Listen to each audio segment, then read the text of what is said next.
Okay, welcome back to my opinion. This video is going to be about why we need to be voting for someone like Trump or RFK or someone similar to those people, and why. The Biden administration has taught us one thing, and if you haven't caught this, no matter how you feel about Trump or RFK, Ross Perot back in the day, no matter how you feel about them, this whole Biden fiasco, where he was our president and we were told by the left that he was perfectly fine, that the right was just using news clips to make him look bad and all this. We all know now. If you don't know by now that he was senile that whole time, probably his entire presidency, and before that even, because you got to remember, during his campaigning against the first time, he hardly came out of the basement. One thing it's taught us for sure, it's not the people that we're electing that's running our country. It's not who we, the people, said, okay, we're voting for you and we're putting our lives and our country in your hands. It's not those people. Come on, be honest with yourself. I'm sure there's not very many liberals watching this, but if there are, think about this. Do you really believe he was making decisions? You've seen the speech, the debate between him and Trump. The man was lost, and I'm not making fun of him. I knew this the whole time. It was obvious to many of us, but it's obvious now, or it should be obvious by now to everyone. Democrat, Republican, liberal, libertarian, whatever, socialist, whatever. The people we're voting for are not running the country. I don't know how long that's been going on, but at least now. And you know, all of a sudden Kamala Harris is like super popular. It's probably a honeymoon phase, but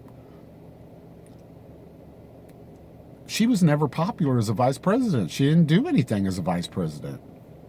She was the border czar, which the border never got fixed. So then now she's claiming I was never the border czar. But the thing is, we have plenty of evidence now. We know Biden wasn't running anything. So who was? It was unelected officials. It was people we didn't vote for. And the American people were at the mercy of these people. Probably the party elites, and I'm not saying the Democrat Party only, I'm saying both parties, because they have a monopoly. George Washington was adamantly against party systems.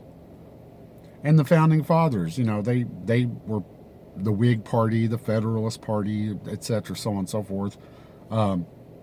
But parties weren't a big thing back then. Not like today. You're not voting for a person, you're voting for a party. Why do you think the Republican Party fought so hard the first time around with Trump to keep him out? They actually met behind closed doors. The electorate met behind closed doors, and the Republicans, including Mitch McConnell, who I despise, were trying to figure out if they wanted to let him win or not. And they can do that. But they decided, okay, we'll let him have it because the people have spoken. So what they're doing now is they're going behind closed doors again. Only this time, I believe they're tampering with election results, doing all kinds of stuff, false information, going after someone left and right, putting their political enemies in jails. Nelson Mandela, was also considered a felon too in South Africa. And he served many, many years.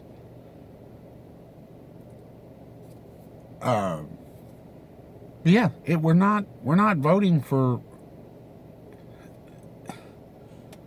the politician anymore. We're not voting for a leader. We're voting for someone who is a spokesperson. And in that spokesperson, like Biden, who obviously wasn't running the country, is a yes man and doing what the party or the parties behind closed doors wanted done. Which means filthy rich billionaires probably behind the scenes, who profited from war, who owned companies like Halliburton, etc. Look at Dick Cheney. And that's the reason we need to be voting for people outside of the party system. We need to start getting rid of the parties. They've created a monopoly, and they're not for the country, they're for themselves and their organizations and the donors. The whole money thing is ridiculous. I mean, how is someone $150,000, $200,000 a year, like Bernie Sanders, who's never had a real job, a real company, or anything like that, worth hundreds of millions of dollars? Think about it. Voting for Trump, and who knows, he might be like that too. But the odds are he won't, because he's not one of them. Why do you think they hated him so much? He's not going to do what they want him to do. He's going to probably do the most likely candidate, him and RFK both, J.D. Vance too. He's not one of them. Are the most likely to do what's best for us, the people, the country. Let's get away from Democrats and Republicans and start voting for the people like George Washington wanted us to do. Anyway, like, share, and subscribe. Stay safe, be safe. Do some research. Tulsi Gabbard has a big old long video about it. Very interesting. She makes good points. Like, share, and subscribe. Stay safe, be safe. Leave me some comments. Tell me what you think.